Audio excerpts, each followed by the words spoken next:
ભૂતકાળમાં લેવા પાટીદાર સમાજ વિશે બેફામ વાણીવિલાસ, બનાસકાંઠામાં માલધારી સમાજ વિશે વારંવાર વાણીવિલાસ, એટલે આ એક વખત ભૂલ નથી। એક તરફ પરસોત્તમ રૂપાલાનો વિવાદ શાંત થવાનું નામ નથી લઈ રહ્યો, બીજી બાજુ વિપક્ષ આ વિવાદ પર આક્રમક નિવેદનો આપી રહ્યા છે। પહેલા પરેશ ધાનાણીએ ટ્વીટ કર્યું, પછી જિગ્નેશ મેવાણી બોલ્યા અને હવે શક્તિસિંહ ગોહિલ મેદાને આવ્યા છે।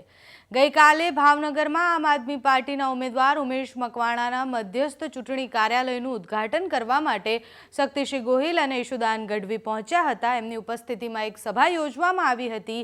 આ સભામાં શક્તિસિંહે ભાજપ પર પ્રહારો કર્યા અને સાથે સાથે પરસોત્તમ રૂપાલા પર પણ પ્રહારો કર્યા હતા।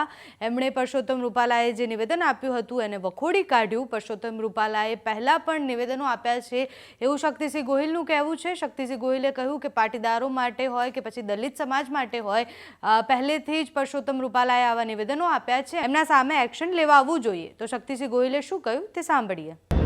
કોઈ પણ સામાજિક આંદોલન વિશે ટિપ્પણી કરવાનો મને અધિકાર નથી। સમાજ સમાજની રીતે કામ કરતો હોય છે, પણ એટલું ચોક્કસ કહીશ કે અમારે સૌએ કોઈ પણ શબ્દ બોલતા પહેલાં 10 વખત વિચાર કરવો જોઈએ।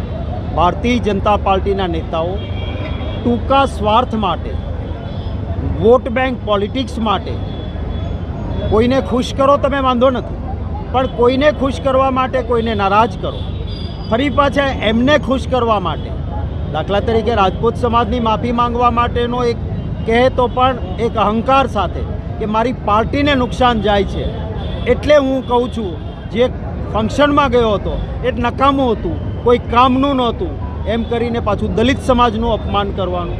ભૂતકાળમાં લેવા પાટીદાર સમાજ વિશે બેફામ વાણીવિલાસ, બનાસકાંઠામાં માલધારી સમાજ વિશે વારંવાર વાણીવિલાસ, એટલે આ એક વખત ભૂલ નથી, અનેક વખત એમણે ભૂલો કરી છે, પણ એ પ્રશ્ન અંગે હું વિશેષ નહીં કહું। શક્તિસિંહે આ સભામાં ભાજપ પર પણ પ્રહારો કર્યા હતા। એમણે કહ્યું કે 10 વર્ષમાં 82 અબજ 52 કરોડ રૂપિયા જેટલું દાન મેળવ્યું છે ભાજપે, તેમજ સત્તામાં આવ્યા પછી શસ્ત્ર શાસ્ત્ર અને સત્તા સંપત્તિ બધું જ ભેગું કર્યું છે અને હવે કોંગ્રેસના ખાતા સીઝ કરી નાખ્યા છે, પણ આટલા બધા રૂપિયા હોવા છતાં પણ એમને શાંતિ નથી મળી, એટલે અમે હજુ પણ લડવાના છીએ। ભલે અમારી પાસે પૈસા ન હોય, અમારા ખાતા ફ્રીઝ કરવામાં આવ્યા હોય, અમે ચૂંટણી લડીશું।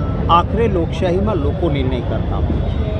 ભારતીય જનતા પાર્ટીમાં એક અહંકાર આવી ગયો અને એમને એવું લાગ્યું કે લોકો તો આપણા ખિસ્સામાં જાણે હોય એમ 5 લાખથી બધે જીતી જાય છે।